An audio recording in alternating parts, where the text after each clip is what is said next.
Hello world! In this short video, we shed light on some of the salient features of the 12th five-year plan in areas such as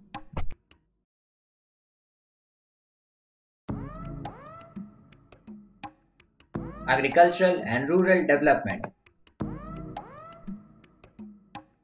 macroeconomic framework, education and skill development,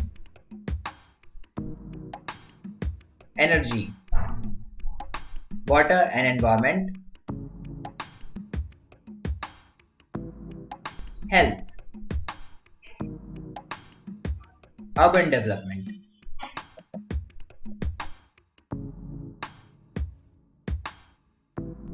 We start with agriculture, the backbone of our national economy. It currently contributes 14% to the GDP. From the 10th to the 11th plan, the value output percent of crops increased from 2 to 3.25%, of livestock from 3.25 to 4.75%, of fisheries from 3 to 3.5%. Although this is good, but agriculture still faces great challenges in the following areas. Like natural resources, there is not enough land for farming. We do not have enough arable land to carry out agriculture. The water resources have been dwindling down over the years. We still cannot deal with extreme weather conditions, and the agriculture is largely weather dependent.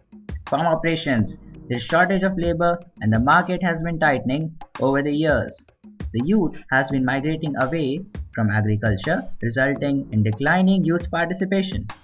There is not enough mechanization. Most of the work still gets done by labor, and the value output percentage thus remains low. In the area of cost and prices, the price of inputs has been steadily increasing, making agriculture less profitable. There is great price volatility in this sector. Agriculture is largely driven by subsidies and less by public investment. So how does the 12th plan solve all these problems? The basic strategy consists of ensuring group participation in agriculture, ensuring small and women farmers at all levels, using information technology, funding research and development in agriculture, initiative on climate, research industry partnership, and agricultural entrepreneurship are all parts of the basic strategy of the 12th five-year plan to boost agricultural development. And what is the expected outcome of all of this? Due to this strategy, the 12th five-year plan hopes to achieve 4% GDP growth in the agricultural sector by the end of 2017. We now come to villages, the basic unit of governance in our country. From the 10th to the 11th five-year plan, the percentage of population living below the poverty line has been steadily decreasing. This average is highest in rural areas and lowest in urban areas, the national average being 29.8% at the end of the 11th five-year plan. So what should the rural population expect out of the 12th five-year plan? Sustainable development, skill development, entrepreneurship facilitation, strengthening of institutions of poor, empowerment of women, and better quality of houses, all of which are results for villages out of the 12th five-year plan. Education sector. In the education sector, it has been observed that the general literacy rate, the literacy rate in males and females, has been increasing over the years. Also, the disparity in literacy in males and females has been decreasing from the year 1951 to 2011.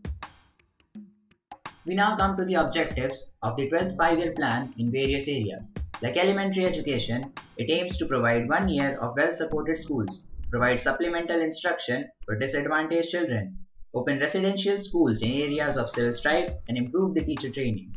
The focus would be to introduce a common syllabus, revamp the vocational training, and partner with various employers to provide training and internship to the students. Also, to reduce the dropout rate.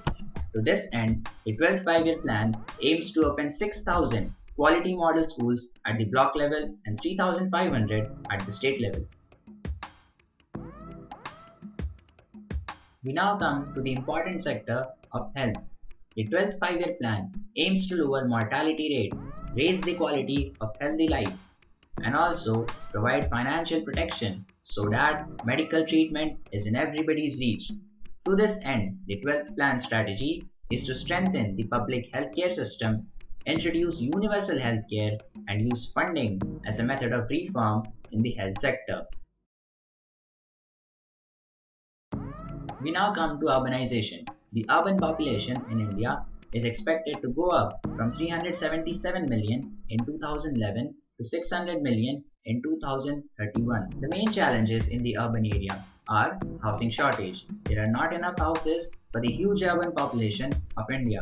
Lack of water connections. Only 71% of the urban population is covered by functioning water connection. This figure is as high as 90% in China. There is deteriorating air quality due to air pollution and continuous industrialization, and hence a need to clean up the air in urban cities. The strategy of the 12th Five-Year Plan to deal with these problems is to first deal with governance issues. The main steps taken in this direction are providing power to the mayor,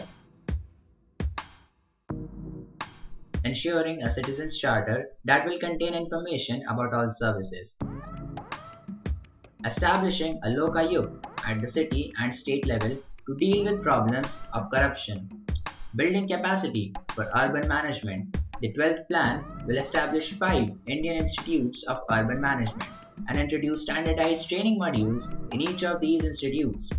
Deal with urban transport. Public transport will occupy 50% of all motorized trips as projected by the 12th Five-Year Plan. The last but not the least is the very important water sector. The challenges in this sector are rising demand for an increasing population, falling groundwater tables and groundwater contamination, surface water pollution, frequent floods has been a recent phenomenon in some parts of the country. To deal with these problems, the 12th plan has a multi-pronged strategy. In the area of irrigation, the 12th plan will provide funds to complete all the ongoing projects and also introduce a National Irrigation Management Fund. In conclusion, the 12th Five-Year Plan aims at inclusive and sustainable development for a better tomorrow.